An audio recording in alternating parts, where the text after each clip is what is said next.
tensions rising in the Outer Rim, and corruption in the Galactic Senate. Today it's the moment we've all been waiting for, the hipster's favorite Star Wars movie, Phantom Menace. I'm Brian Carey, and this is Cannonballs, a comedy podcast where we discuss the plot of all the Star Wars media that Disney has deemed canon in chronological order, including books, comics, TV, and movies. I am joined by my co-hosts and best friends Aaron Laramie and Wesley Choscrunny Dopot Slimo Isaac. It's just so stupid. That was Hatice. It was Anakin and Hatice. No, I watched the movie with you. I remember. It's just. Did you see me scribble down? I was like, Choscrunny Dopot. Choscrunny. I'll teach him a lesson. Yeah, real nice, buddy. It's been too long to see the two of you. Oh. Yeah, I know. Yeah, we can't see you, but that's all right. Yeah. Yeah. So Daryl again. Well, Wes, where is Daryl? Oh, well, as you guys know, but we'll just tell our viewers. So do you remember 80 Days Around the World, like the book? Sure. That happened in real life. The Jackie Chan movie? Wait, he's in an air balloon, right? Yeah. So I mean, I know you guys know, but just for our viewers, Daryl got hired to do 79 days around the world. And yeah, he's trying to beat the record. Hot air balloon, he left July 1st from New York. So once he makes landfall, we'll probably hear back from him. He's still over the Atlantic. So about 49 days. Over the Atlantic somewhere. Well, we'll see. Well, dude, hopefully he makes it, man. I'm very nervous. Hot air balloon, just Daryl. I mean, he is a self-professed hot air balloon enthusiast. A balloonist, if you will. Daryl will talk your ear off over a hot air balloon. You know I'm surprised he didn't bring it up more in this podcast. It just shows how much of a professional he is. Yeah. He is a professional. Yeah. You gotta love it. Yeah. You appreciate his integrity.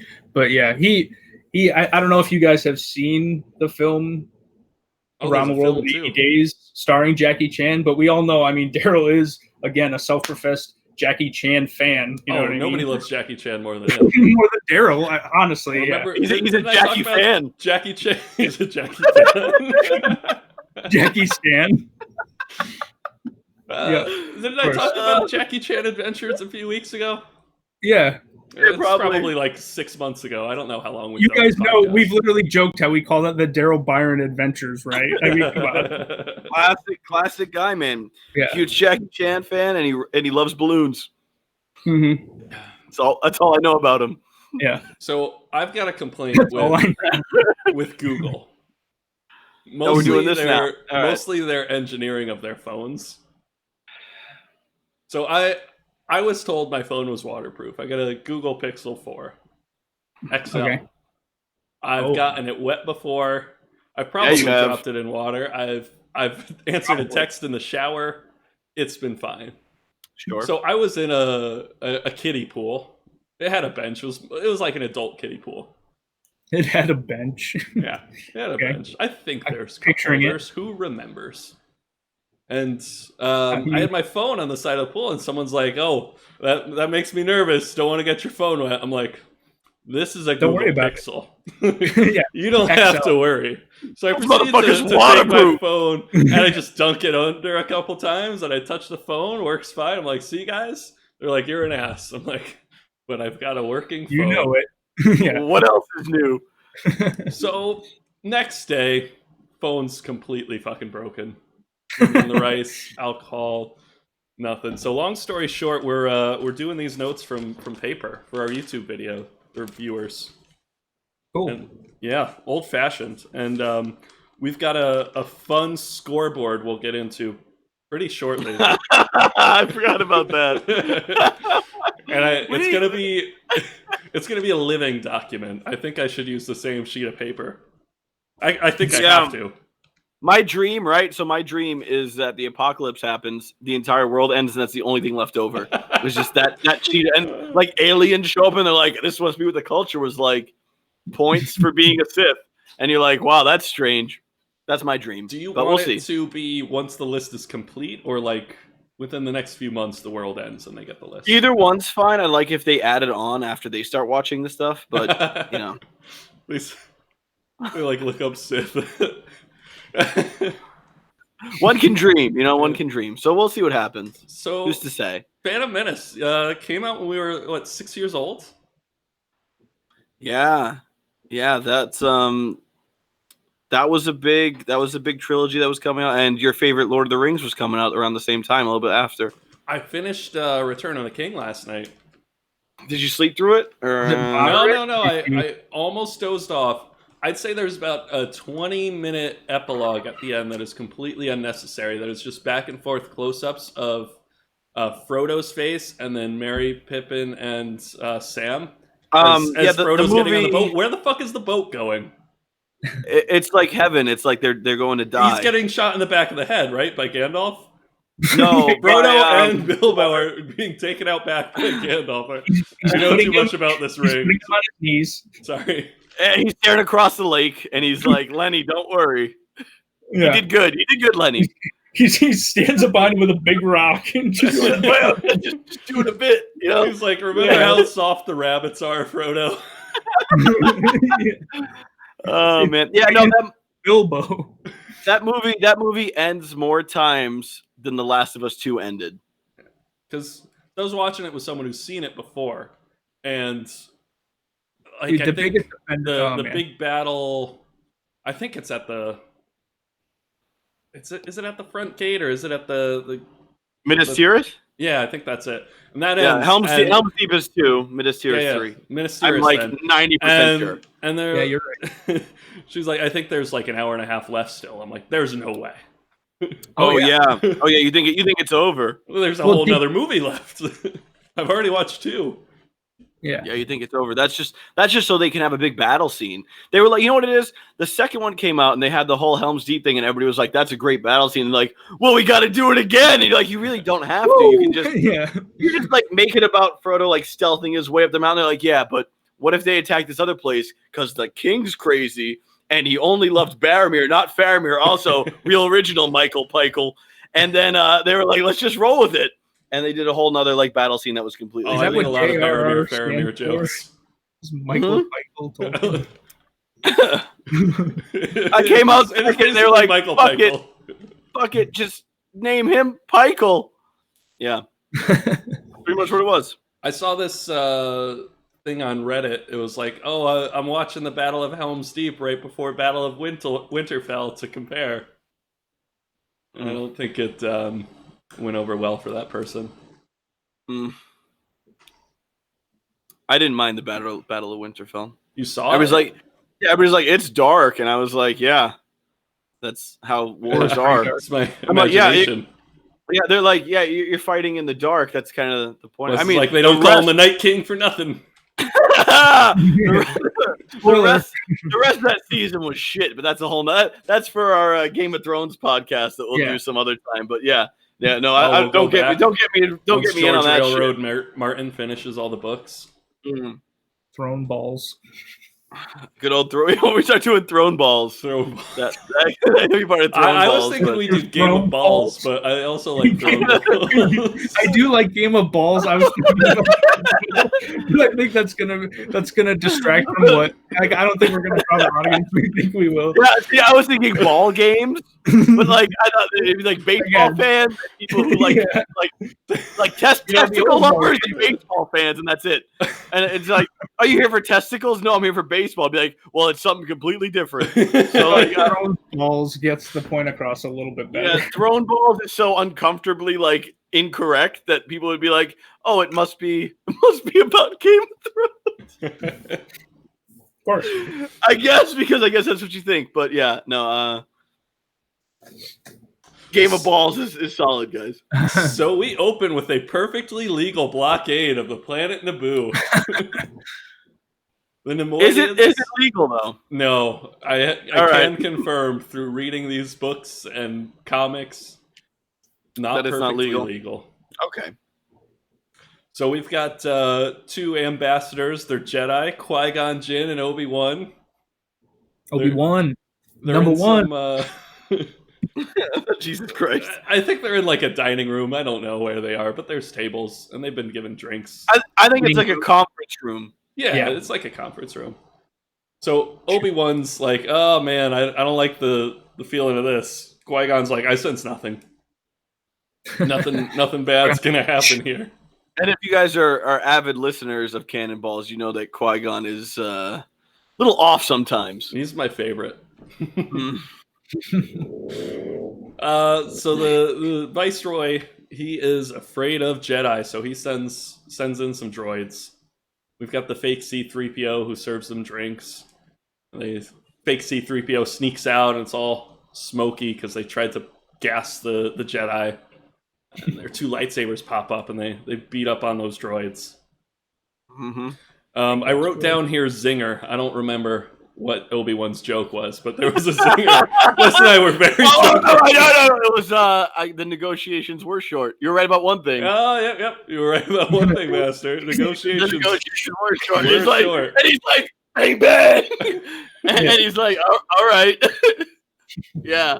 There you go. I like you didn't write down the joke. You just wrote down that it was Zinger. Insert I'll joke. remember. Yeah.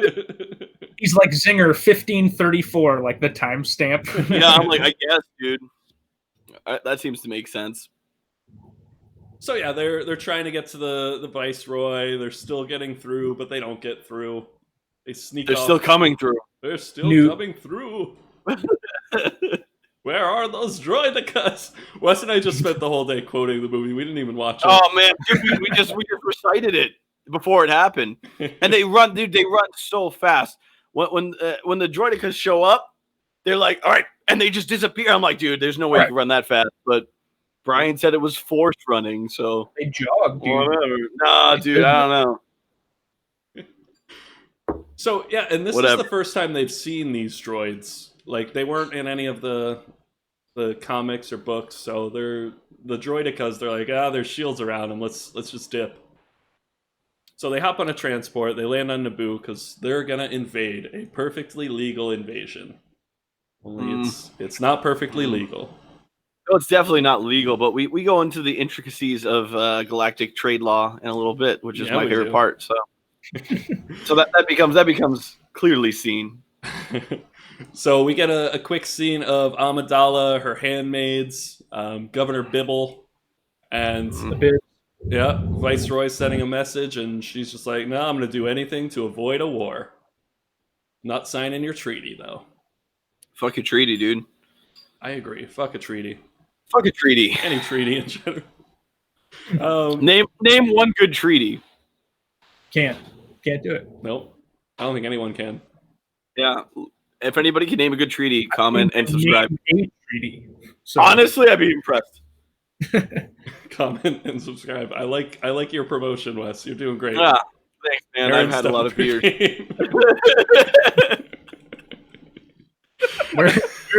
Say comment and subscribe. Perfect. Nailed it. Perfect. I'll get it. So Qui-Gon and Obi-Wan land. They see a Gungan there, and he's about to get hit by one of their tanks, and they tackle him. God. And this Gungan is going to change the course of the galaxy. Name is Jar Jar Binks. Darth Binks? Binks. Darth Binks. Darth Binks. Darth Binks. That's right. So they call Jar Jar dumb for almost getting run over. Jar Jar's like, Misa spake.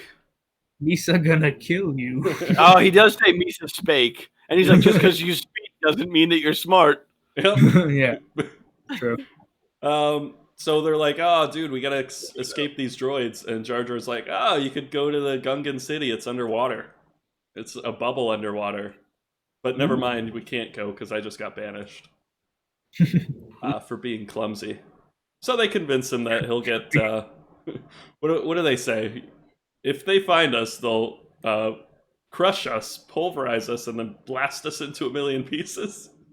Obi-Wan says something that's completely insane that makes no sense. He's got a little smirk on his face, so I think he's like, if they find us, they will crush us, destroy our bones, eat our organs, and blast us into a million pieces. And Jar Jar's like, Misas don't want that. And then he's like, I'll take you to the Gungan city. And they're like, yeah, okay.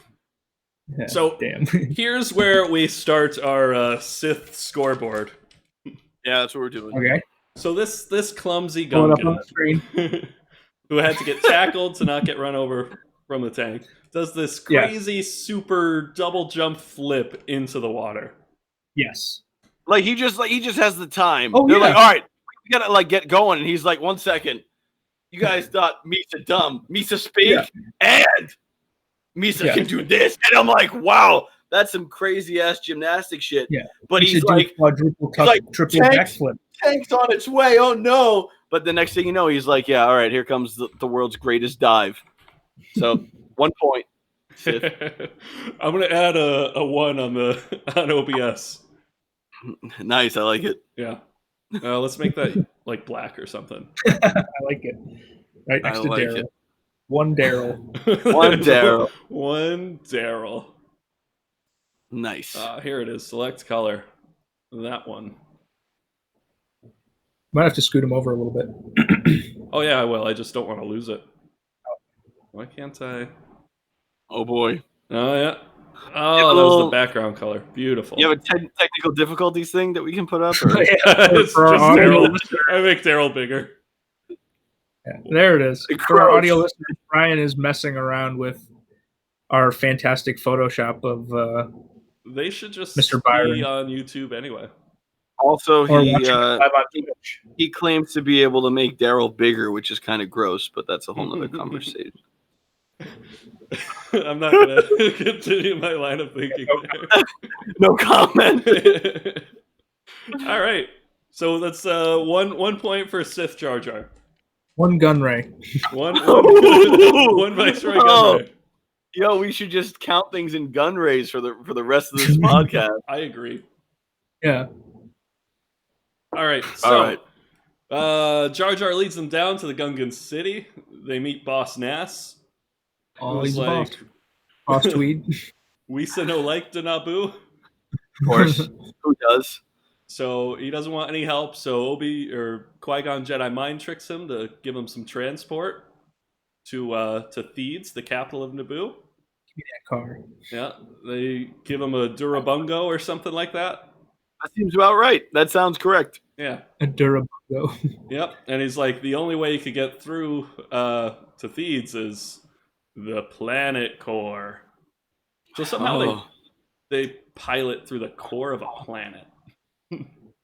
No magma They have badass infrastructure. Yeah. Also, no, obviously, the transport ship's really solid and durable. Like a fish doesn't almost destroy it at all, so it can definitely go through a core of a planet. Yeah, the water pressure at the center of an entire planet doesn't crush this Gungan transport. Absolutely, I am on board with that. That makes perfect sense to me. So yeah, they get eaten or almost eaten like 12 times, and there's always a bigger fish every time. Mm-hmm. Godzilla's underwater. Godzilla does show up. Can confirm. I was there. I saw it. Can confirm. George Lucas wrote Godzilla. You guys know that? Did he really? I believe that. Sure. I may have to check up on that one. No, you're thinking of Star Wars. Write in if that's wrong. Comment and subscribe. That might be true. Yeah. Yeah. Hit the bell. Get in the chat. I'll get Steph to follow us check on Twitter and tweet at Cannonballs Pod. Podcast is too long. At Cannonballs Pod. Now this is pod racing. Godzilla. Now this is podcasting. Oh man, that should be our tagline. I don't think so. Too late. We're to use it. Yeah, damn it. So they get through the planet core. They go to Theeds. They kind of kill like 2 droids who are guarding the queen. And they take who we think is the queen, but we know it's Saban because we read or Sabe she calls herself now. You call her Saban? Well, that was her original name. Remember, she wanted to sound more like Padme. Yeah, you're wild if you think I remember what her original name was, but yeah. All right, deal, bro. Wait, have I been the only one reading? Yeah. No, you know what? It's cool though. Honestly, like a little sidebar, watching episode 1, but knowing all the backstory, it was like it wasn't a different film because it's still not fantastic. But there were a lot of stuff like that kind of thing. I was like, wow, that chick has her own life. That's crazy. And if you pay attention, you could tell when it's actually. Oh yeah, you could tell when it's different people. Yeah, which makes you wonder how it actually worked. Yeah, if I can tell watching from home, I'm pretty sure they could tell in person. Yeah, maybe our boy Quarsh Panaka was just like letting them think they were being like. Yeah, I don't know, man. Sneaky. It seemed to work He's with just everybody like, else. oh no, where's Padme? Yeah, it's like if you wore like an Aaron Laramie mask, I'd be like, wait a minute. Who is that? That doesn't make any sense. I'm Is confused. that Padme?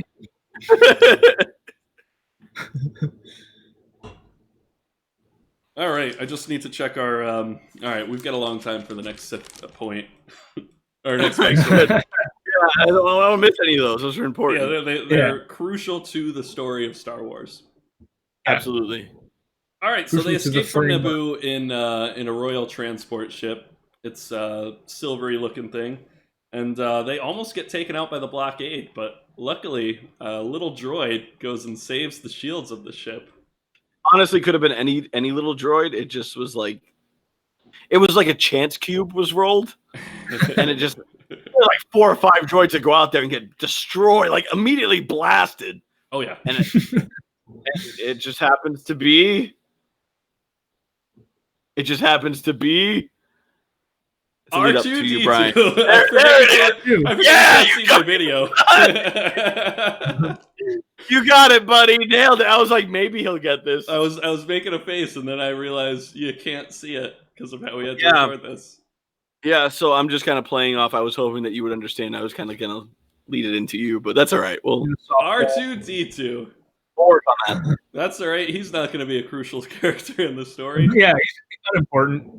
So he only shows up like once or twice. Sabe, who's currently dressed as Amidala, is just like, "Hey, you there, handmaid? You go clean that droid for doing such a great job, and get him the finest prostitute you have." That's right. Get this droid laid. Oh man, it is fun knowing a little more about Phantom Menace. I like it a lot. Yeah, buddy. So we get to a planet because they're looking for a place to hide out that's not under Trade Federation control, because they don't want to be found by people who are hunting the Queen. So they get there, they make sure they tell the important people where they are, like the senator from Naboo, Palpatine. We actually don't see it. Wes and I were just debating how Palpatine knew they were there. We speculate because like Darth Maul shows up there later on, which is like he's manipulating, and just like we were talking fucking Game of Thrones earlier, but I mean he's like Varys, like he just has like people who feed him information, I'm sure, the whole time, because obviously he is who he is, like. But they never go into it and just. Yeah, that is true. He's like an evil Varys. Palpatine doesn't care about the realm. Imagine if they wrote and like filmed and like had like the film quality of the first, like the original trilogy was like the first like 4 or 5 seasons of Game of Thrones. Like it was that kind of like tight kind of writing and intrigue and stuff like that. I feel like it would be awesome to see like a version of that. That got into kind of like the politics and like made it interesting in that way. I love the politics of episode. That's kind of what I'm here for. So. I'm still holding out hope. Chaos Rising, my boy Timothy Zahn, coming out this fall. I know you're listening, Timmy. Like comment, and subscribe. There you go. Comment and subscribe. Look at Aaron trying to win back points. Yeah. So podcast points, Aaron. They land on Naboo. They'd like to get to Coruscant, to get to the Senate, to kind of ask for help from other planets. But they need a new hyperdrive because I guess that was damaged while they were trying to escape. On Tatooine. They're getting a hyperdrive on Tatooine. On Tatooine. So they land on Tatooine. You said Naboo. You clown. Good call. Hey, that's why you're here. That's why you guys are here. I want to share everybody. Imagine how many times I did that for the shit you guys have never read. True. Yeah, if I never saw the film, I'd be like, that seems right. I was like, why'd they take off and land on Naboo? God damn it. Oh, that's a scary thought, but all right. Oh, yeah. People are definitely listening to me for accuracy. Yeah, I'm sure. I mean, yeah, whatever, man. It's all the same. They're all planets. Absolutely, one mistake, and we got to shut this whole thing down. You're right. That's what we can't deal with the scrutiny of the internet. So, God, no. So they need a hyperdrive. They go out with a crew. They're taking Jar Jar because he's useful. Yeah, the guy who can't even handle the underwater city of people that are pretty much like degenerates. Yeah. They're gonna bring him into like a real city and be like, "Yeah, don't screw anything up." Yeah. Who else do they bring? They bring Jar Jar. They bring Padme because she wants to be the eyes and the ears of the Queen. They bring Padme. R2. I think it's just Padme, Jar Jar, and do they bring? Yeah, they do bring R2. And they bring R2. Why do they bring R2? Because he can identify. He's stuff. Come on. He did upload Anakin's blood to R2. Maybe he knew. He was like, "What if I find a midichlorian rich child out here? How am I gonna be able to tell?" Extract their blood. Yep. So they meet Watto, this slave owner, junkyard owner, who's just like, "Hey, I can get you a shiny new hyperdrive." I'm the only one here who has one. I'm the only one here who has. And Qui-Gon's like, "That seems feasible." Yep. And he's like, "Oh, hyperdrive. Well, nobody else around these parts has the same hyperdrive." And Qui-Gon's like, "I'll give you anything. I swear." Will 20,000 Republic credits do? So no, 20,000 Republic credits will not do. They're no good out here in the Outer Rim in Tatooine, where there's still slavery. There's no Republic presence out there, man. Like that's just another issue.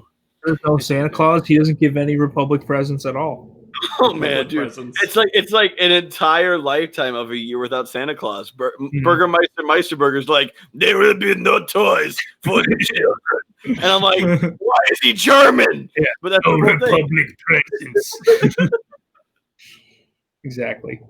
You without Santa Claus, top 10. So Qui-Gon walks right by the junkyard with the big neon sign that says "We take Republic credits" and goes to the wrong.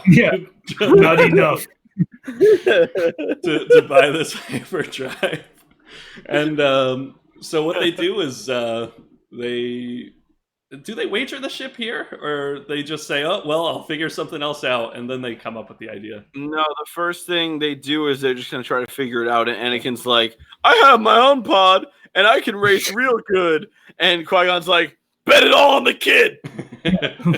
I like his charisma. I have visions. So like Anakin turns on the pod and it starts working, and Qui-Gon's like, "Well, it can fly, which means he's gonna win." Good enough. And then he's like, "Yeah, you take my ship as the entry fee, and we'll race in your pod race, and we have our own pod."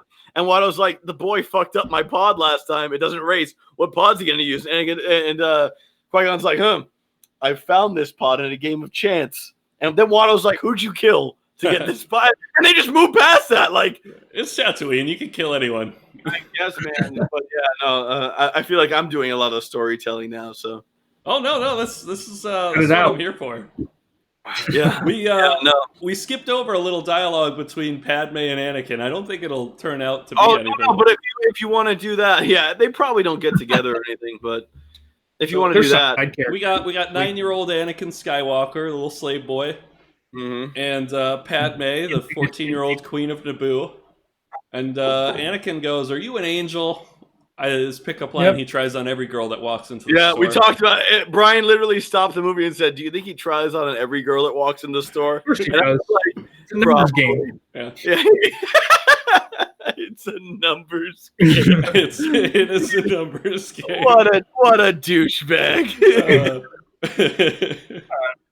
Are you calling a 9-year-old kid a douchebag? That's pretty mean. The 9-year-old slave kid. 9-year-old slave kid's just trying to bang every chick that walks into his slave owner's shop. Like, she was feeling it. I don't know. She was like, "Ooh, maybe I am an angel." She's like, "Who are you, 9 years old?" Smooth talker. And she's like, "Oh, I didn't know slavery existed. You're a slave?" And he goes, "I'm a person. My name is Anakin." I'm like, "Good for you, Anakin." You know what? Good for him. Honestly, I like that. That might be the best line of the movie. He was just like, "Oh, you're not an angel. I'm done with you now." Yeah, he's like, "I didn't know that you were a little slave bitch," and he's like, for one, like, hey, I'm a human being, you motherfucker," and she's like, "I don't know any better. I'm rich and privileged. Everyone from my planet plays an instrument. We don't have any real army. I'm confused." They don't. The whole thing. Quarsh Panaka's like the army. He is the army. And Padme's group of 14-year-old girlfriends. Yeah, he's like, "I have one blaster pistol. I hope it works." And they're like, "Oh, Quarsh, save our lives." They're like, "That's Mr. Panaka to you." That's good. Like and subscribe if you like Aaron's comments. Don't forget to hit that bell. I'm close to needing that bell. Oh man, it took me a while to decipher this next note. I'll let you know when we get there. But I'm so excited. Is it Zinger number 2? No, it's just me trying to scribble down what's going on. So they leave the shop. Anakin's told he cleans up, he could go home. Jar Jar starts a fight with Anakin's pod racing rival, Sebulba. Yep, of course. Anakin breaks it up, and he's just like, "Don't fuck with this guy. He'll, rip your eyeballs off. Also, there's a sandstorm coming. You should come hang out." You should come stay with my mom, who's definitely also a slave and has lodging and food for you guys. Don't even worry about it. Slaves have a bunch of stuff. Totally. So they go back to Anakin's. They've got the guest bedroom and everything. Anakin builds droids. He's got his pod racer. I wrote my note here was, "No, Daddy, it's working."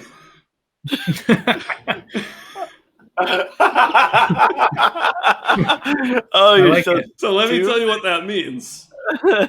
Qui-Gon's asking Shmi, Anakin's mom, about if Anakin has a dad.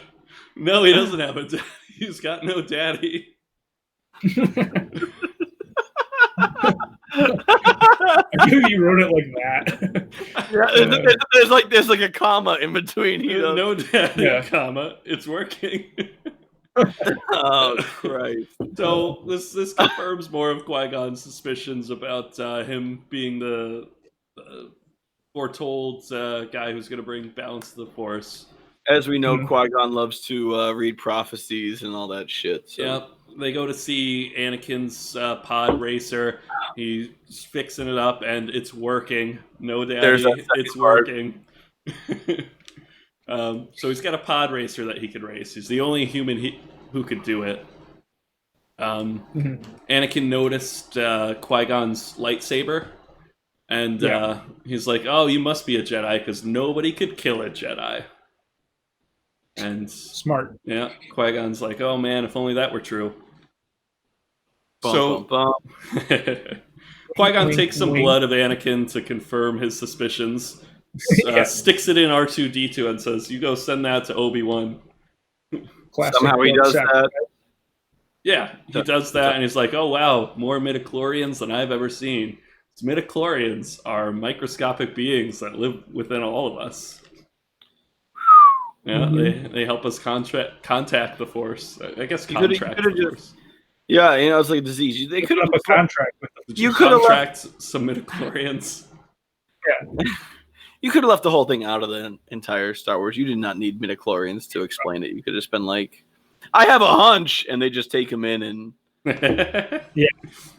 You're not wrong. You're like, "We checked Anakin's penis size and it was huge, which means he's a Jedi." And I'm like, "Yeah, I guess." Yeah.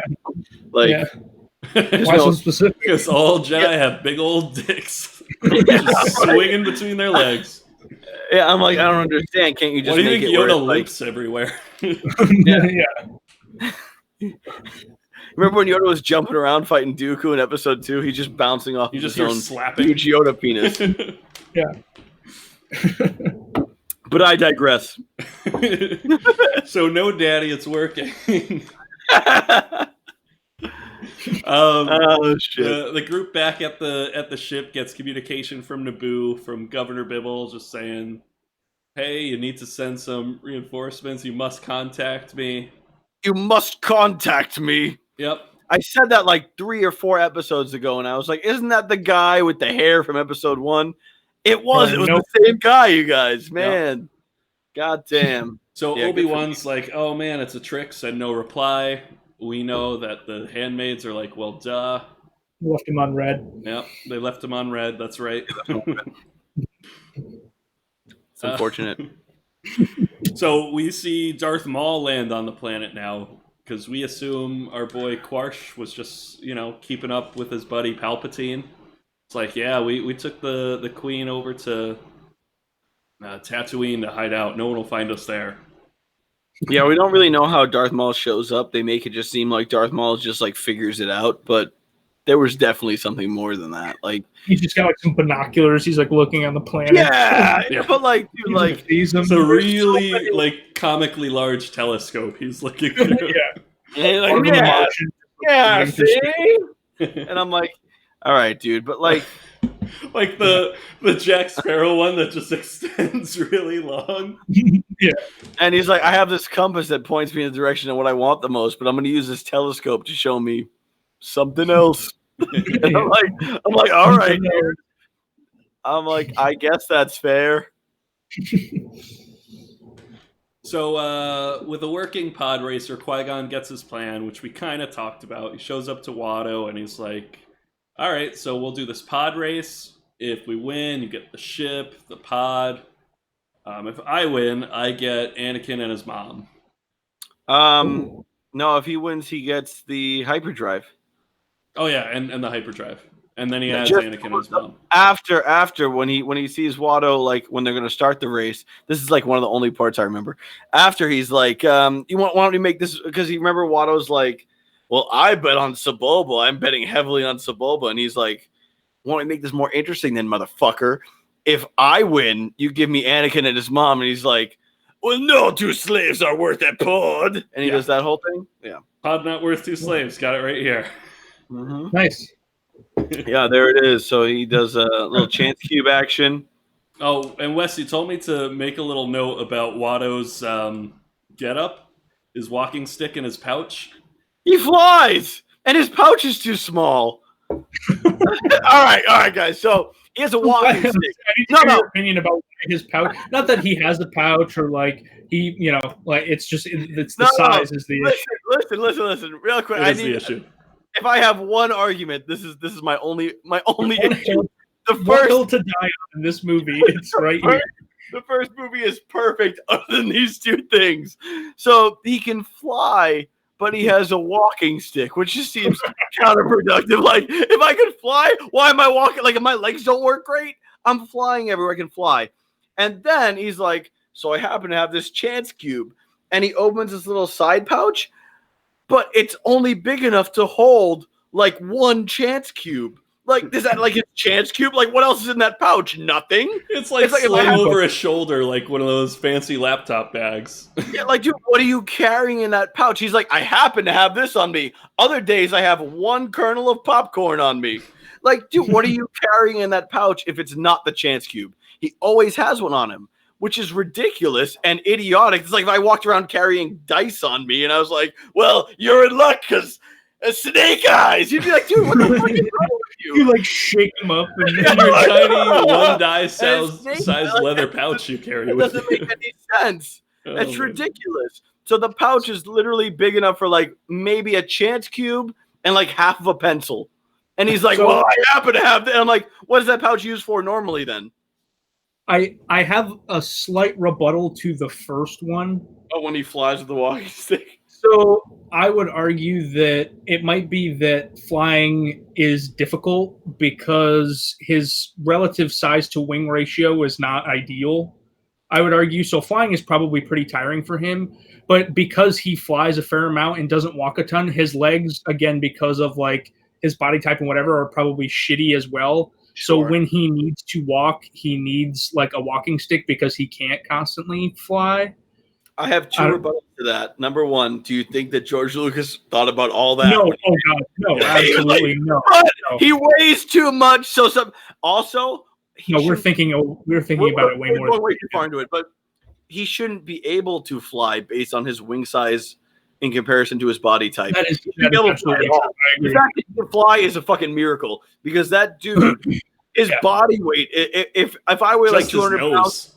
It's like a penguin flying. It's like a penguin flying. Dude. You just like if I was just like started flapping my arms and I took off right now, you'd be like, "Fuck." Yeah, you'd be like, "Oh, well, Wano?"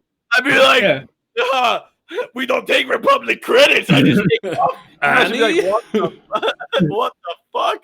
Yeah. So no, the whole thing was. It's just, what are you gonna do? What are you gonna do? Nice try. Right. Yeah. All right, what does this note say? I have no idea, but okay. So we're starting the race. All right. Yeah. Sebulba he does a little. He fucks with the pod a little bit. Just rips something off the side. Just a little doohickey. It's just a little doohickey. He takes off his doohickey. Yeah, he's like, "Oh, dude, hi," and it doesn't really affect him until so far along in the race that you think if he's gonna cheat, you go all out. It's like. Again, a flagrant. So Anakin does stall at the start of the race. I don't know if that had to do with the doohickey.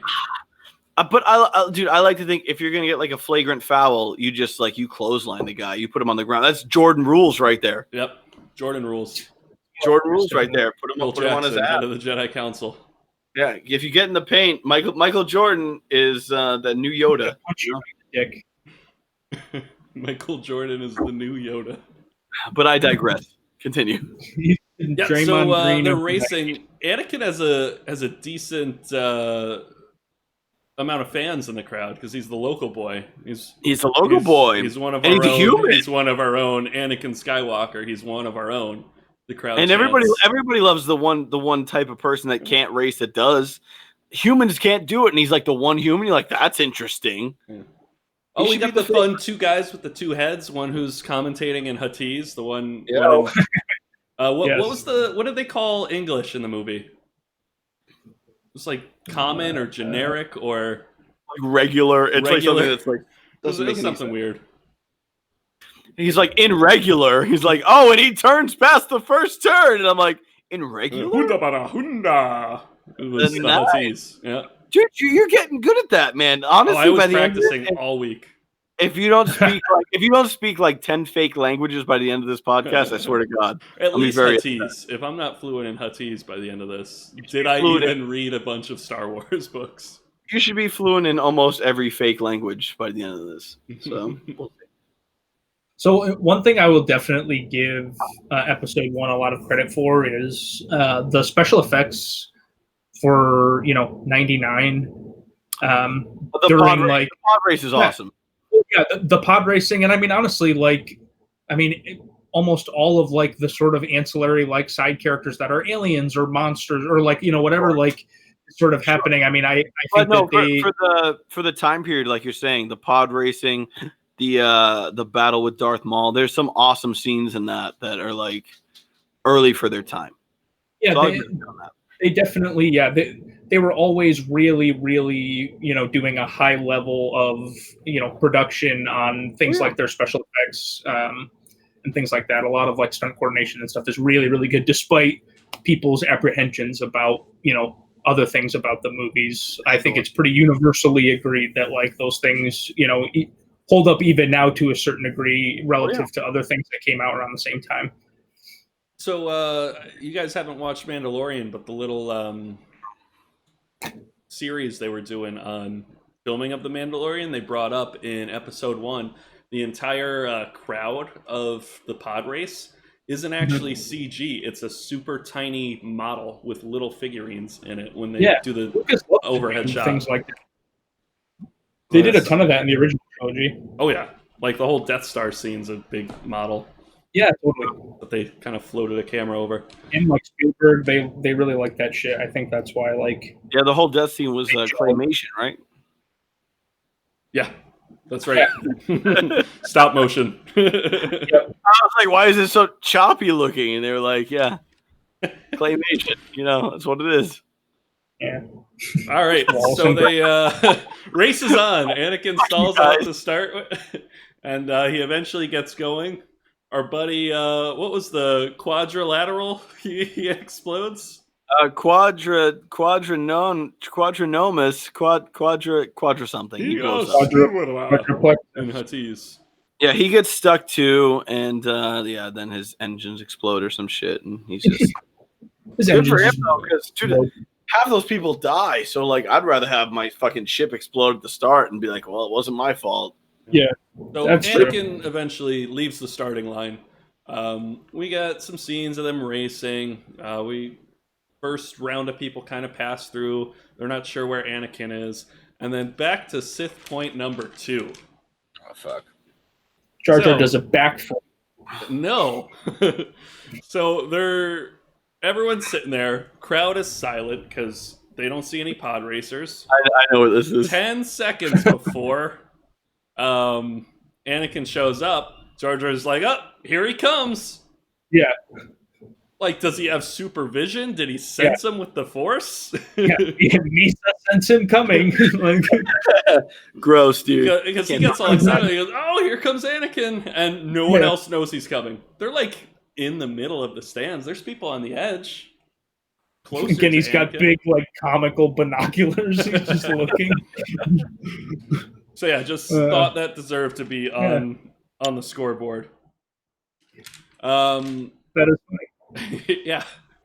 So eventually they're racing. The doohickey causes problems with Anakin, but he flips a switch and brings part of one engine to the other engine. And he's fine. Sebulba crashes. Anakin wins the race. Watto will never financially recover from this loss, is what I wrote. I remember that. That was great. Yeah. So they get the hyperdrive. They get Anakin. They free Anakin. He's sad about leaving his mom, but his mom's just like, yeah, you should go and not be a slave. Anakin's like, yeah, you're right. He's like, yeah, slavery or not being a slave. And she's like, dude, come on, man. It's like, don't worry, Mom. One day I'll come back and I'll kill everyone. I mean, save you. I mean, never mind. Yeah, and not just the men, the women, and the children. And the children. Don't worry. I won't discriminate. Yeah. I don't give a fuck. Kids are like, why'd you kill my family? I'm like, well, you got 2 seconds before I kill you too, you little bitch. Yeah. And I'm like, oh, Anakin Skywalker's a good dude. Thank God that Qui-Gon Jinn took him off this planet. So they're headed back to the ship, and unbeknownst to them, Darth Maul's hot on their tails on a speeder. He's right behind Anakin, and Qui-Gon just yells, Anakin, drop! And Anakin just knows. He just falls flat on his face. It's like, oh, okay. Just hits the deck. I wouldn't have done that. And I was talking, when we watched it, I was like, Brian, would you, like, some guy you just met is like, yo, take a dive. I'd be like, nah, dude, fuck you. I would have clipped, and then Darth Maul would have clipped my ass. I'd be like on the ground, like just dying. You would have been in half. Yeah. So if you just yelled, Brian, drop right now, what I would do is, I'm holding this truly, I'd just let it hit the ground. Like, all right, Qui-Gon, what now? I don't even think that you would do that. I would get impaled by Darth Maul's speeder.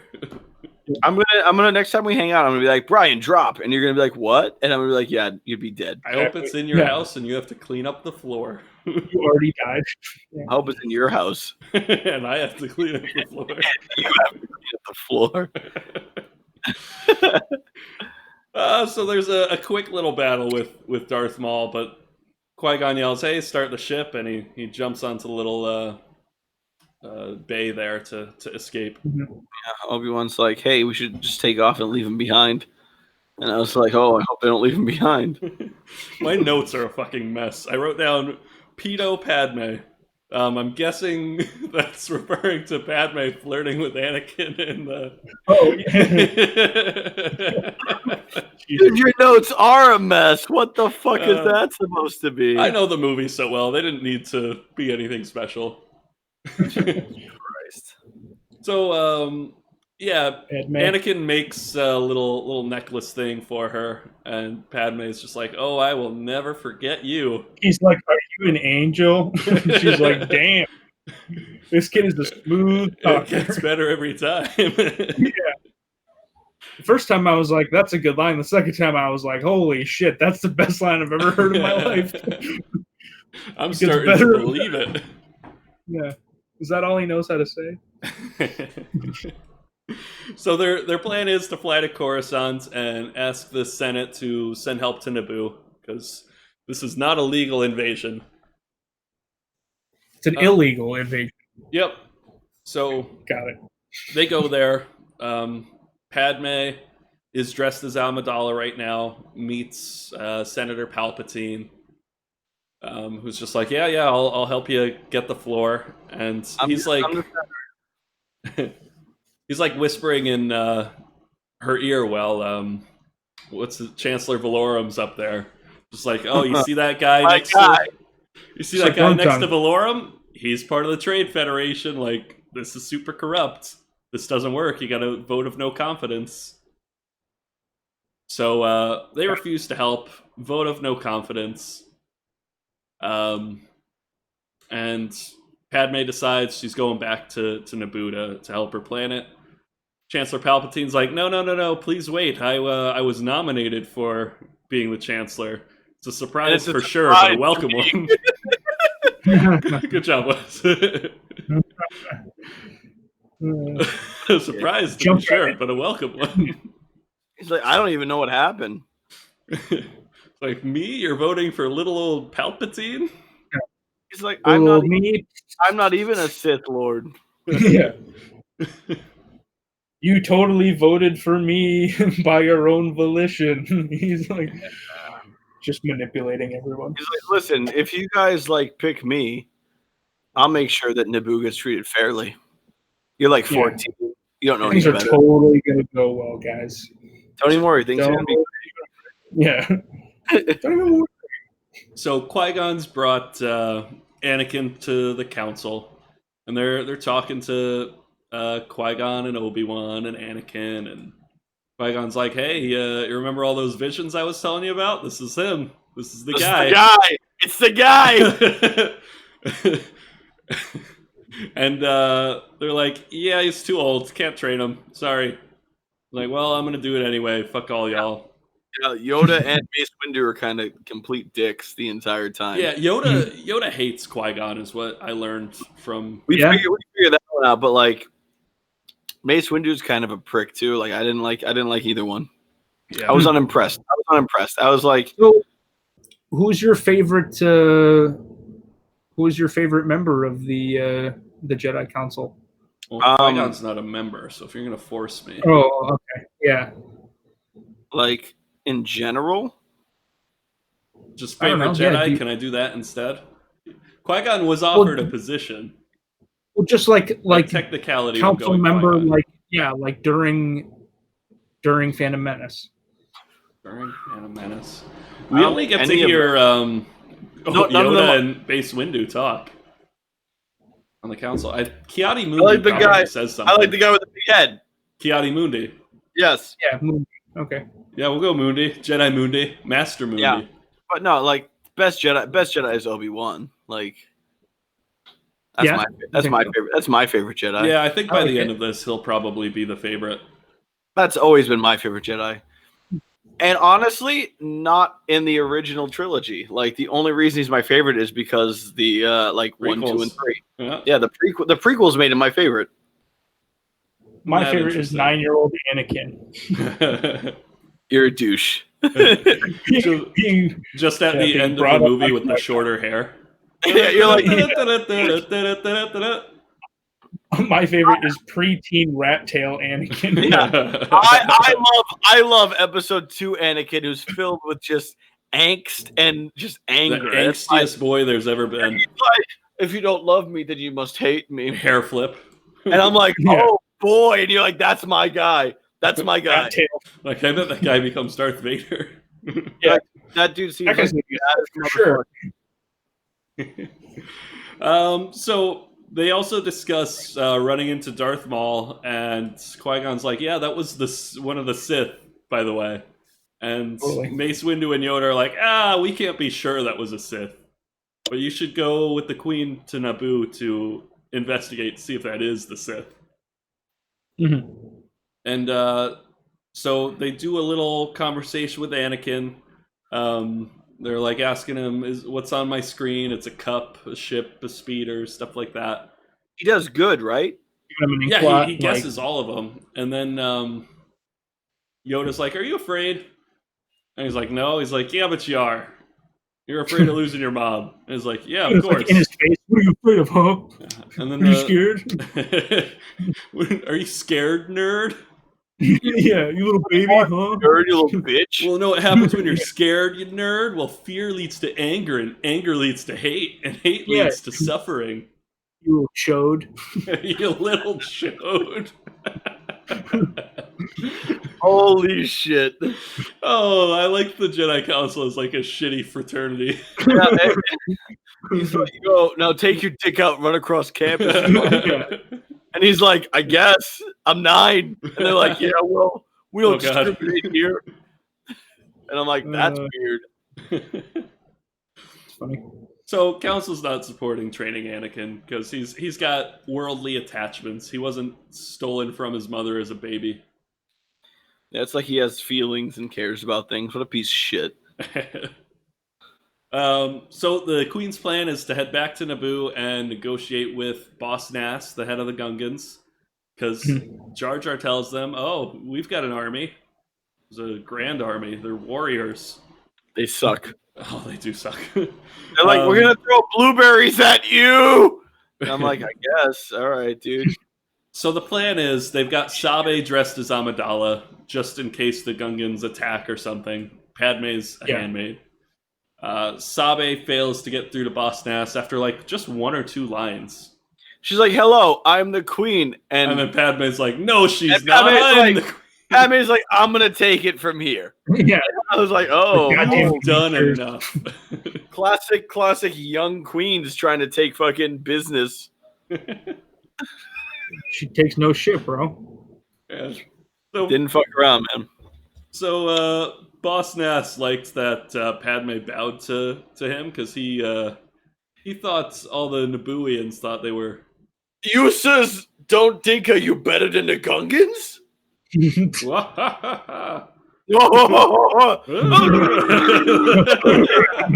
that's the entire thing. Yep. End of the movie. Yeah. The writing in that movie is yeah, in the movie. Post-credit scene, you're like, Captain Marvel's gonna be in the next one? Woo! Yeah. So Sith counter number 3. Boss Nass is happy with Jar Jar, thinking he brokered the peace between Naboo and the Gungans. Clearly mental manipulation. Bombad General of the entire Gungan army. I'm amazed at you, Bombad General. General. It's him, and the only other general that's actually qualified are like the 2 generals. It's like, here's your army. There's no like commander. It's Boss Nass. And then there's one general that's good, and then you have Jar Jar Binks. And I'm like, yeah. How does he get himself into this position of power? Clearly a Sith Lord. Honestly, it would have only been better if Boss Nass was like, "I'm going to make you in charge of the Gungans. I'm stepping down." I'd be like, nice. Because if you want to flesh this out a little bit, he obviously put himself in this position to sabotage the Gungan army. Make sure the droids win. Yeah. He does nothing, except we'll get to that. Jesus. So we've got Darth Sidious, aka Palpatine, just like talking to the Trade Federation. Just start the invasion, kill those Gungans. It'll be fine. I'll make it legal. Don't even worry. I will make it legal. Really cool, guys. They're like, "But it is not legal." And he's like, "Don't even worry. I'm gonna make it legal. You guys just calm down. You fucking green alien scum people." And they're like, "Oh, okay." That last part wasn't necessary. Like, all right, guys, whatever. Like, okay, I get it. Good point.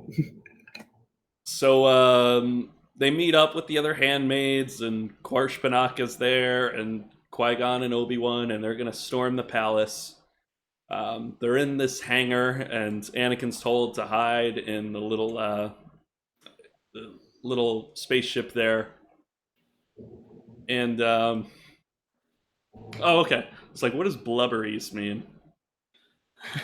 You know what it means. I do know what it means. That's the war, buddy. We're gonna flash back to the Gungan War, and the Gungans' weapons are these blueberry things that they throw at the droids, and they're kind of like a sticky EMP type device.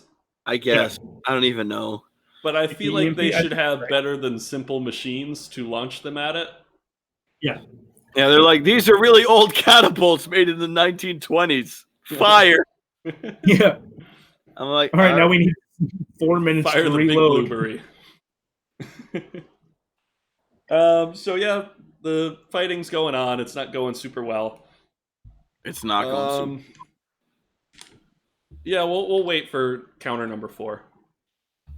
Okay. Oh, actually, counter number 4 is between the one I thought was coming next. Number 4, while I was calling out Jar Jar for being nominated to be Bombad General, a mysterious beer spilt all over the Sith scoreboard. Was it Jar Jar and the Sith Lords? Number 4. Number 4. It's gotta be. It's up there on the board. No, I don't know about that one. I don't know about that one, fellas, but I do like that one. It's on the scoreboard. I don't know what you want me to tell you, Wes. Ben counted. No, it is. It is on the scoreboard. All right. So we're gonna start the Duel of the Fates, which is the name of the song that plays while Obi-Wan, Qui-Gon, and Darth Maul. Let's hear it, Aaron. Aaron, you sing it. I sing the whole thing. I don't have as quality a mic as Brian and newly Wes. Sing the whole thing. So I know the sound quality won't be there. So I'll keep all of our audio listeners still engaged in the podcast and not do that. So I've heard from our top fans, your quality is definitely serviceable. Yeah. Not ideal though, for sure. Yeah. So yeah, we start the Duel of the Fates, and do you remember how excited you were as a 6-year-old, where he holds out his lightsaber, Darth Maul, and one comes out, and then a second one comes out the back end, and you're like, holy shit.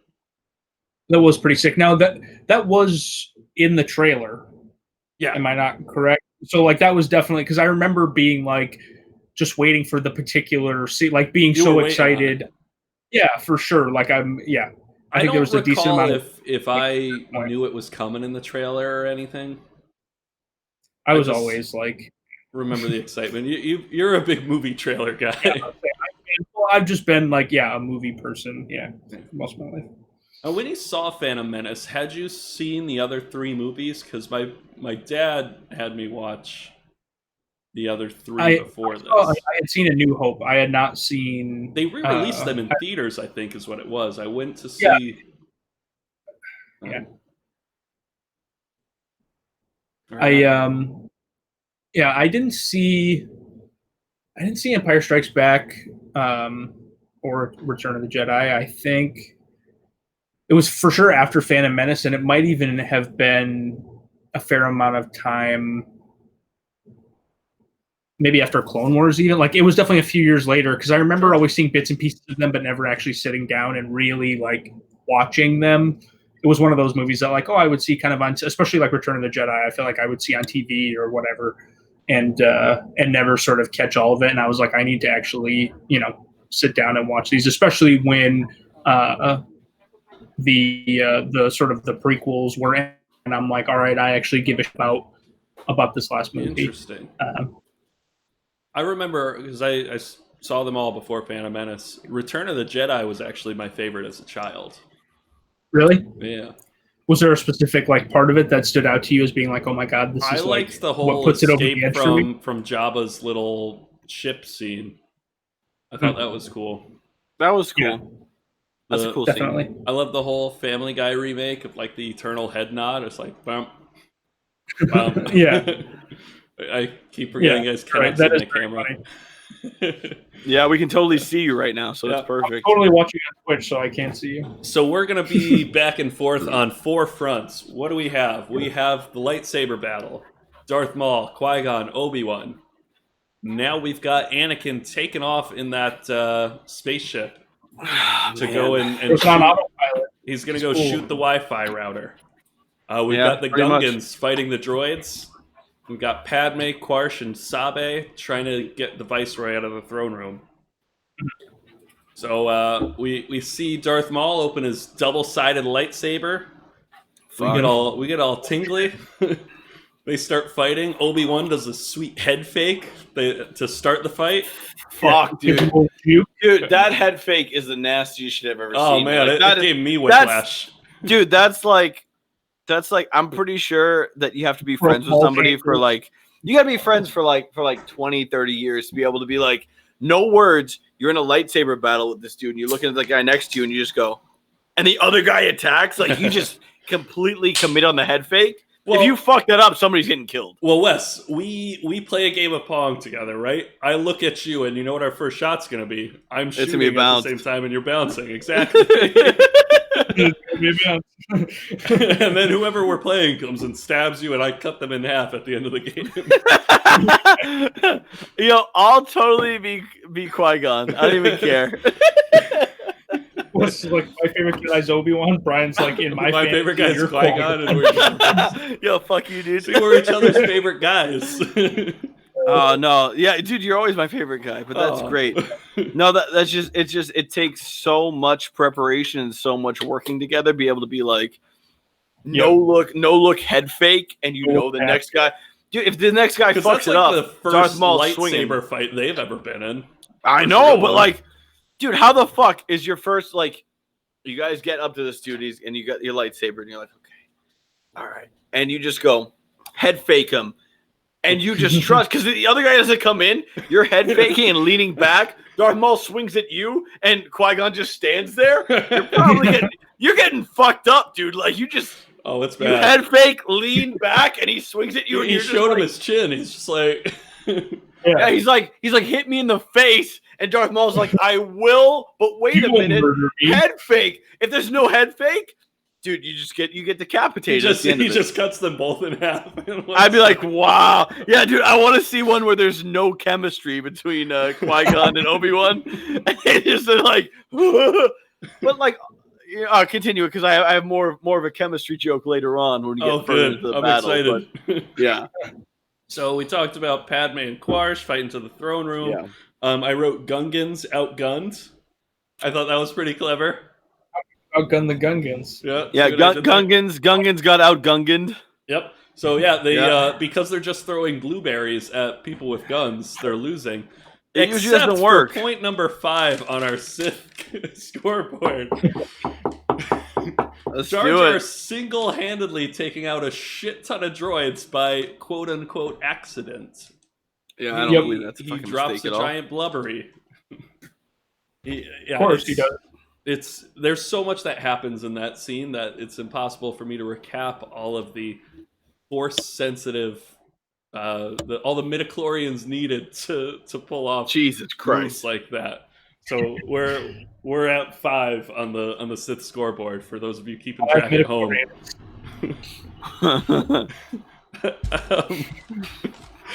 All right. And in space, Anakin's fighting with the other fighters. Their goal is to get up to the Trade Federation ship because there is basically like a Wi-Fi router communicating to the droids. They take that out, they get shut down.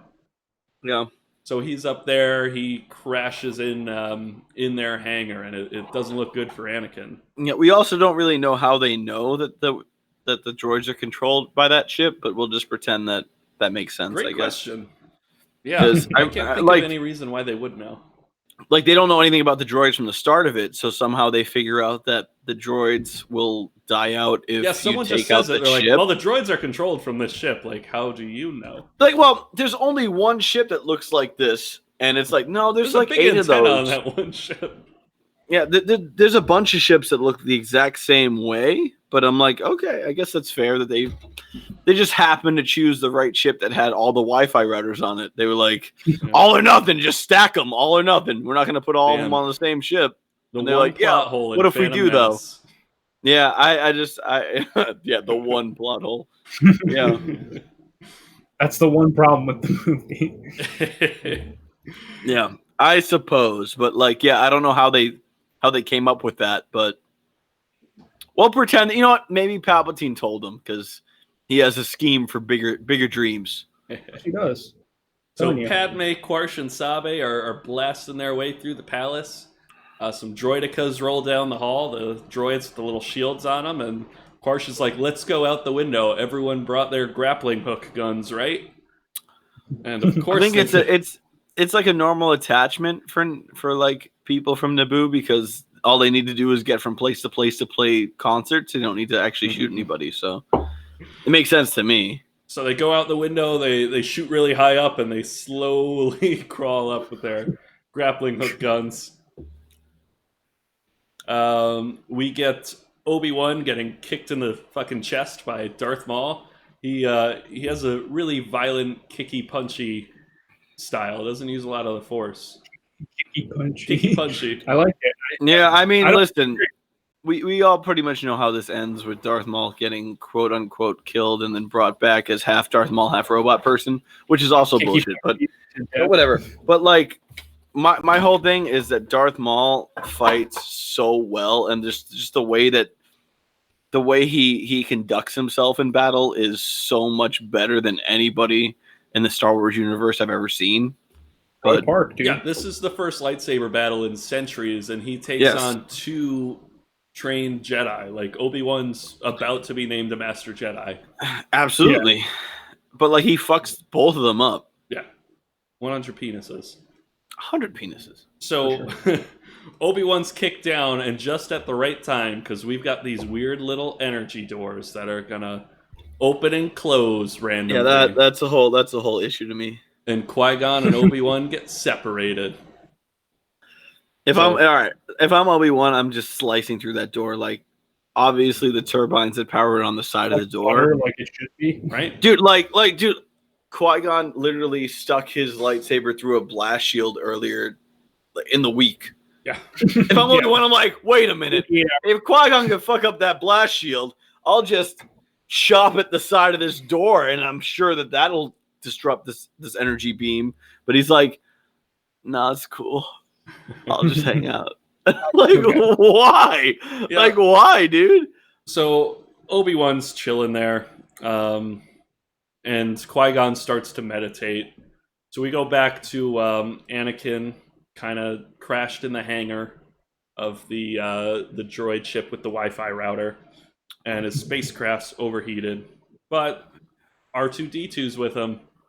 So he fixes the ship, turns it back on. He shoots a few, we'll just call them plasma beams or something. Well, he shoots a few regular shots, and I think it's photon bombs. Photon, yeah, I'll do photon bomb. It's something like that. I don't remember. It's if you play a lot of Battlefront, the old Battlefront. I don't know about the new one, but they'll tell you what they are. Played a lot of the old Battlefront. I did. You can run out of them, and I'm like, I ran out of photon blaster. I don't remember what it was. It's been like 10 years, but yeah, something like that. Those space battles were fun. Space battles were great, man. You go in, you blow up that shield generator, they're done, kid. Oh, you just fuck up the ship at that time bombs. So yeah, they Anakin blows up the ship, and he escapes. We go back to Obi-Wan and Qui-Gon and Darth Maul, and the doors open, and I think Obi-Wan could have ran a little harder to get there. All the doors open. I feel like either the doors closed faster than they should have, or Obi-Wan just did not hustle. Yeah, you gotta get there. You can't leave Qui-Gon hanging. So you gotta get there. You know where you are, and if I'm Qui-Gon, I'm holding back and waiting. I'm going backwards. Right. You gotta regroup. How the fuck you guys dude? You're fighting something you've never fought before. You guys have we literally had the whole thing where it was like, there's been no lightsaber versus lightsaber, no lightsaber on lightsaber confrontation in this many years, and then Qui-Gon's like, I'll just take this dude with 2 lightsabers and spiky head. I'll fight him one-on-one. And I'm like, yeah, dude, just play it smart. Hold back. He deserves what's coming to him. Yeah. So Obi-Wan doesn't get past the last. He doesn't get past the last energy door, so he's got to watch his master fight Darth Maul, who has 2 lightsabers. And they're fighting, and Darth Maul pops Qui-Gon in the nose with the hilt of his lightsaber. Again, beautiful move. Like, boom. Right. Honestly, nobody thinks to use that kind of shit. Like every Jedi and every battle you see from now on, it's all clean. You know, that's a beautiful move. Yeah, kicky punchy right there. Textbook kicky punchy. Beautiful move where he's like, okay, I'm not gonna beat you lightsaber to lightsaber, but I can definitely get a way out of this. And he's like, smash you in the face. Yeah, and Qui-Gon's like, my nose. He's like, oh, murder time. It's a beautiful move. It's hands down. It might be the most beautiful move in all of lightsaber battles. Yeah. So the old hilt pop. The little just like, we're going toe to toe. I gotta get an upper hand. I have a huge fucking lightsaber hilt. I'll just bash you in the face with it. Like he went up and fighting. It's not like you're fighting. It's not like it's fencing and it's like, oh, you tagged me, you win. You're fighting to the death. Yeah. So like, dude, I'll bash you. If I had to kick you in the balls, I'll do anything to fucking win that fight. I'm not dying. Yeah, well, the only thing they've done is ceremonial lightsaber battles. They've never, kicky punchy's not an approved Jedi Council style. No, but nobody gives a fuck if you try not to die. So I'm on board with it. Qui-Gon gets killed. He deserves it. Obi-Wan says no. Little fucking pretentious fuck. And he's got to wait now for the energy doors. So we're going to cut to Sabe and Padme and Quarsh. And they get to the throne room. And Sabe's still dressed as Amidala. And so she's just like, let me distract all the droids and run away. And they're like, go get the queen. But it's not the queen. It's Padme. Now, what I got from Queen's Peril is Padme goes and grabs a couple blasters from the throne. The engineer handmaid redesigned the throne to store blasters just in case they'd ever need it. Thank you, Queen's Peril and E.K. Johnston. Comment and subscribe. Yeah, shout out to E.K. Again, long-time listener. Long-time listener, E.K. Johnston. So yeah, they've got the throne room back. They've got Viceroy captured. We have blown up the Wi-Fi router. All the droids are like, oh, no more Wi-Fi signal. We didn't pay for 4G. Oh, I forgot the most important line of the movie. While escaping the exploding Wi-Fi router. Now this is pod racing, says young Anakin. Of course. Now this is pod racing. Yeah. So the Gungans win because all the droids go limp there. And we get the end of the battle between Obi-Wan and Darth Maul. So the shield opens.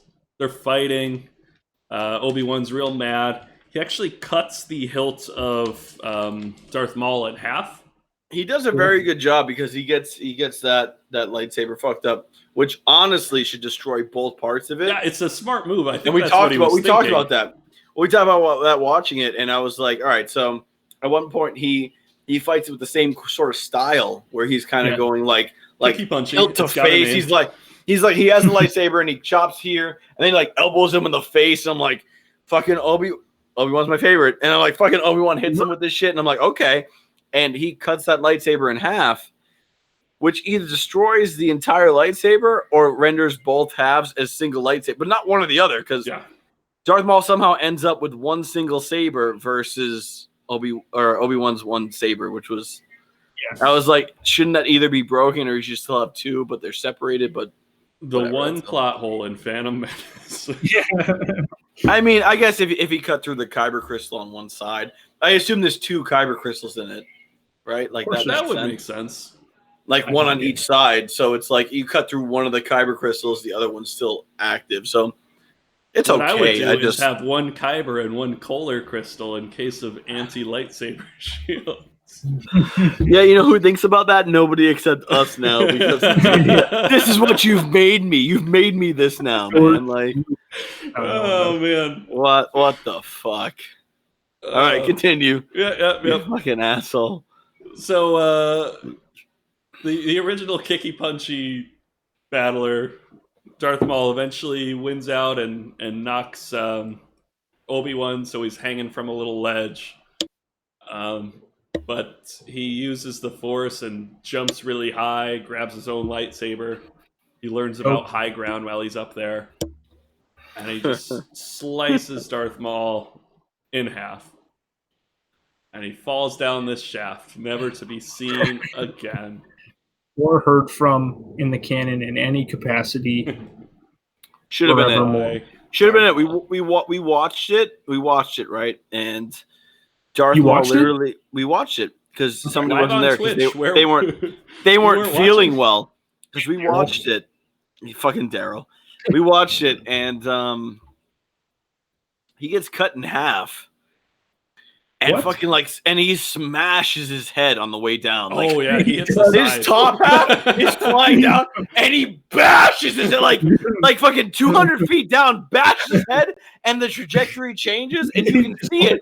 They show that shit, and dude, the fact that the entire like Star Wars universe was just soft enough to be like, but he survived and had robot legs because we like Darth Maul. I'm like, dude, just make up something else. Create another villain. Just create. If you have the time, create somebody else. Be like, yeah, Darth Maul had a son, Smarth Maul. I'm like, whatever. What that makes more sense, dude. If you cut me in half, push me down a fucking 500-foot elevator shaft, 300 feet down, I smash my head on the wall, and you're like, but West came back with robot legs. Be like, dude, that guy was. He needs dead. Robot face too, dude. If he comes back, then fucking Palpatine falling down the thing makes perfect sense, which is also bullshit. So like, and then coming back, yeah. No, the whole thing. He was wearing his plot shields, his plot armor. No, man, maybe he like fucking, I don't know what the fuck he did, but it's bullshit. So he's cut in half. Obi-Wan runs to Qui-Gon, who just has a hole in the center of him but dies. It wasn't that channel if you want to see a dog. Yeah, that's Steph's dog. She put it in the that's how we're gonna get the views. That's why she's our unpaid intern. Yeah, she dog stream. Dog licked my ear, but it's cool. Holy shit! Has anyone tried to just put a dog on Twitch? Just sit a dog in a chair for a few hours. We could be a dog in the chair. People would go nuts, dude. I feel like people would be all about it. That's how we're gonna grow the channel. Strictly a dog podcast. It will be dog balls. Dog balls. Oh, I can give you guys some dog balls. Yeah, right. So tell me more. If you want to see Wes get licked by a dog. Also, she likes to bite my ears like they're a chew toy, but that's fine. Of course. That's how I treat yours too, buddy. I know, buddy. If you've been on this podcast this long, if you're like an hour into this, you're like, wow, a dog, that's way more exciting than most of it. Like, is that dog biting? Right. Is that dog eating what's his hand? What's happening? How do I know his name is Wes? I probably been paying attention too long. Yeah. So Obi-Wan goes to talk to dying Qui-Gon, and he's just like, Anakin is the chosen one. He's going to bring balance to the Force. You got to train him. Because Obi-Wan wasn't excited about training or Anakin.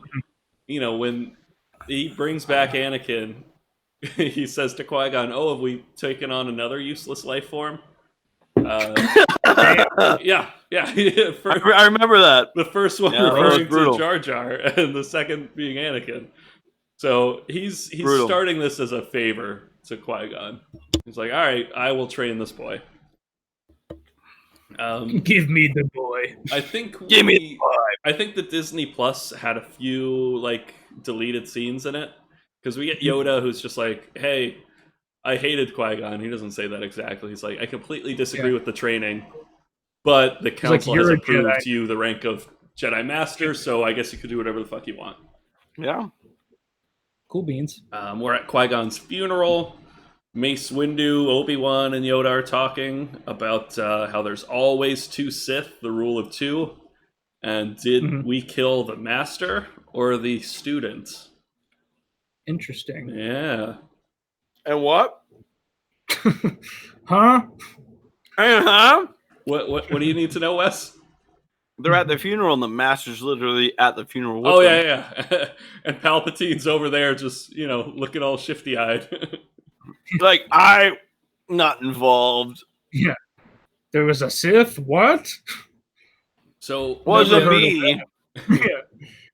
So the movie ends. There's a festival in Thebes for Naboo. We see Anakin with his Jedi haircut. This is a celebration of peace between Gungans and Naboo. And we got the Huge. Yeah, and the Padme takes the glowy glass orb, whatever the hell it is, and we end with Boss Nass holding it up over his head. The most important character of this movie. You know what it is. Main character Boss Nass, of course. Padme said, listen, we have to make these Gungans feel special. Go down to the Science Museum, grab the little electric ball that you put your hands on and it like stands your hair up. Grab that. Give it like its own power source so I can hand it to this dude. And when he shows up and be like, hey, we got you a special Naboo fucking secret orb. And they hand it to him. Boss Nass holds it. And his little Boss Nass hairs stand up. And he's like, oh, shit. Woo! And the lightning goes through his fingers. And he's like, it's like I'm in the Science Museum. And they're like, you're in the Science Museum. Hit him with the credits, boys. And they hit the credits, and that's it. Hit him with the credits, boys.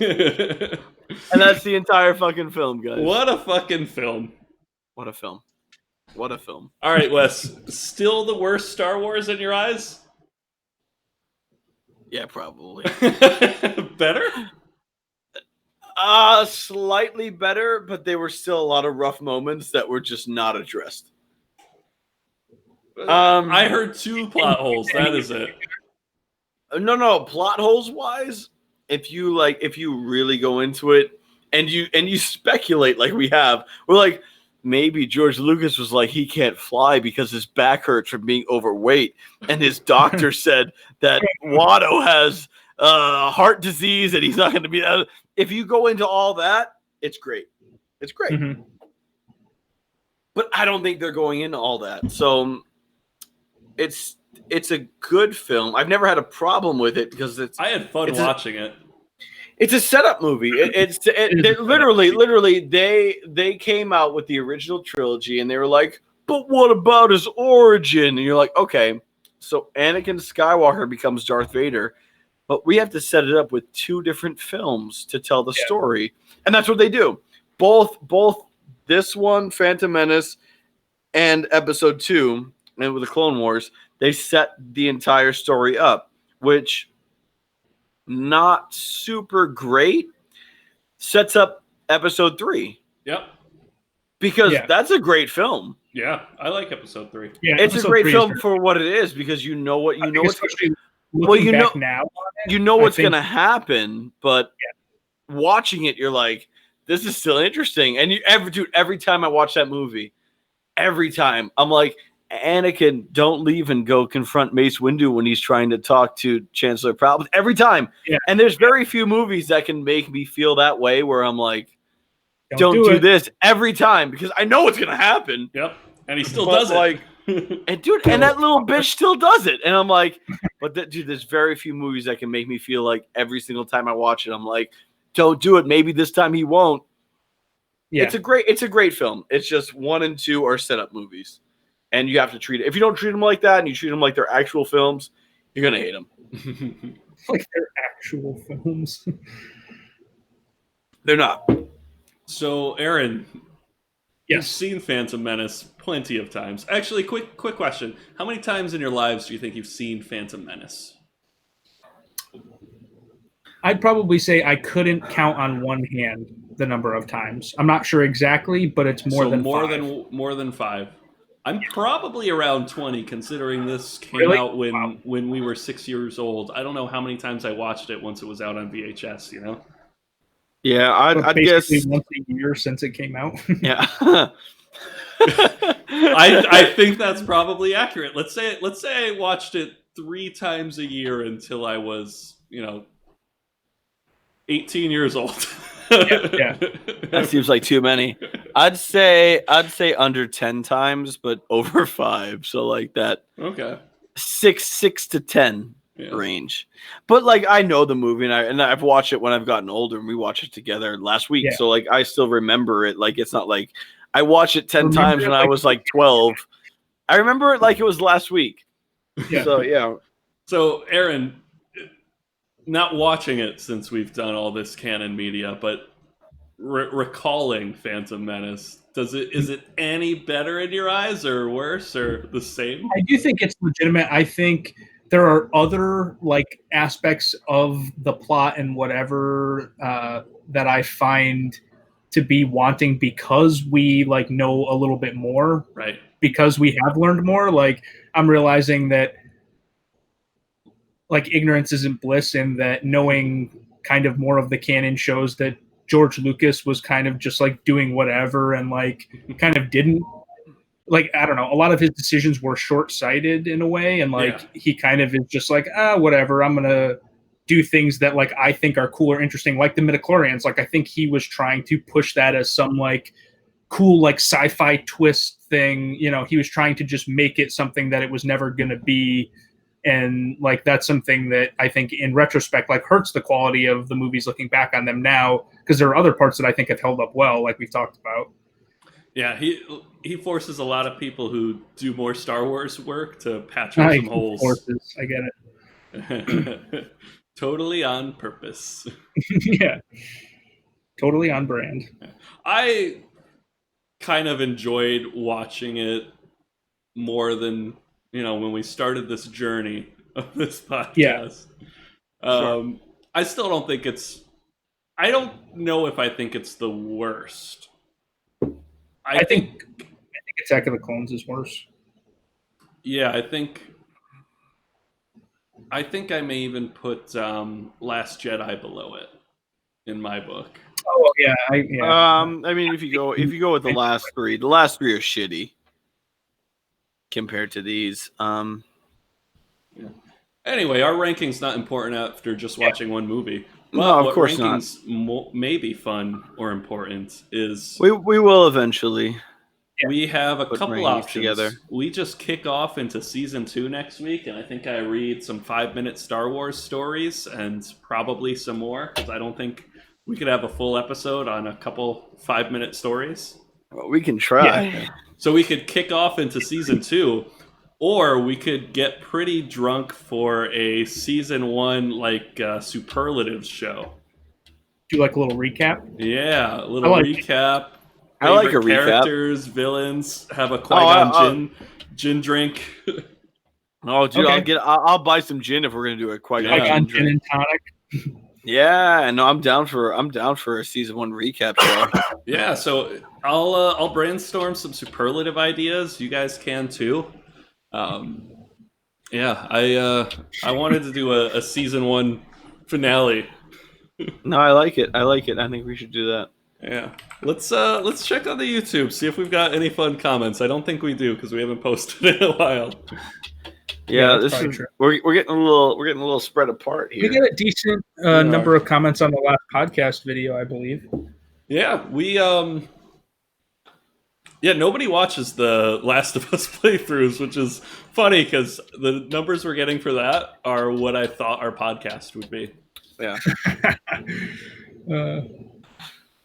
All right, show me. So on the podcast comments we have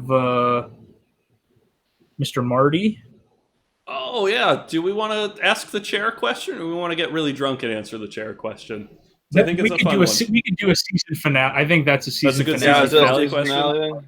All right, tune in next week where we discuss whether there are more chairs or people. Sure. Wait, Wes, you already seem exhausted by the question. Yeah.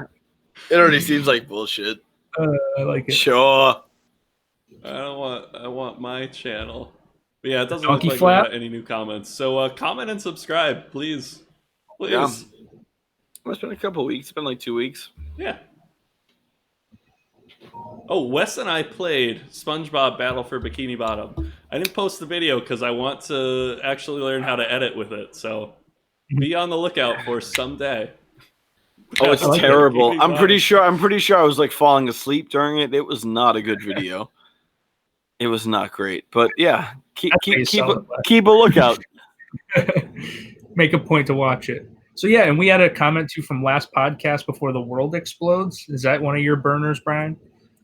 Last pod. Oh yeah. That's not actually.